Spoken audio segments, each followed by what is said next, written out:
When was the last time you felt disappointed? Well, it probably won't be the last one. In life, we experience disappointments in all kinds of ways, from people to relationships, situations, among others. Now, what we have to do is to not let those define who we are or change us in a negative way. I'd like to think that each disappointment I had have made me stronger, made me learn and grow, and thanks to them, I'm at the place I'm today. Of course, I don't feel this right away. Feeling disappointed hurts. It's an uncomfortable feeling that I would rather avoid. But how could I? People say expectation is the problem, that it's what leads to disappointment. But I don't think it's possible to turn off the expectation button. We, as humans, are always expecting something, even from ourselves. We sometimes assume that people is like us, that they can feel the same way we feel, that they can be as understanding, caring, professional, or committed as we are. And there is when our expectations begin. To lower them, we have to understand and accept that they aren't us, that we can't expect them to be the same way we are, which is the beauty about connecting with other people. We are all different. So, what I do think is that we can have more control in those expectations. And to avoid disappointment, we also have to trust more in ourselves, in our instincts.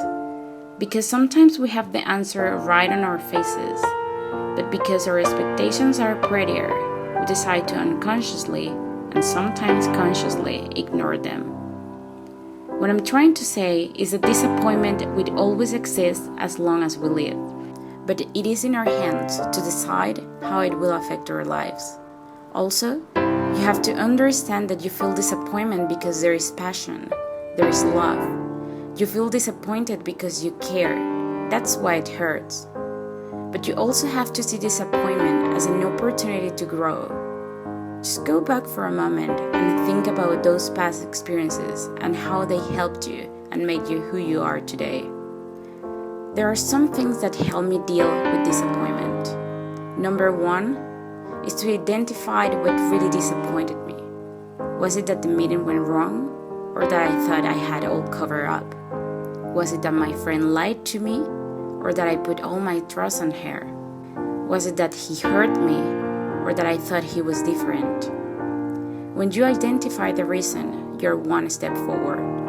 Number two, stop thinking about it. If you rewind the situation all over again every minute, you're just hurting yourself even more. Number three, see the positive on everything that happens to you. Focus just on the positive things of your day. It would help you realize that it was just another experience and that it doesn't have to define the rest of your life. Number four, don't hold yourself from living, loving, and giving all you have. If that is how you are, then do it. Don't let a bad experience change who you are. Number five, be happy.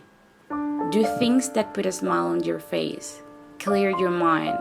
Sooner than later, you will be fine again. To finish, I would like to leave you a quote from the book By the River Piedra, I Sat Down and Wept by Paulo Coelho that says, "Joy is sometimes a blessing, but it is often a conquest.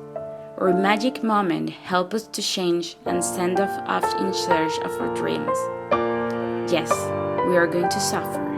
We will have difficult times, and we will experience many disappointments. But all of this is transitory. It leaves no permanent mark. And one day, we will look back with pride and faith at the journey we have taken."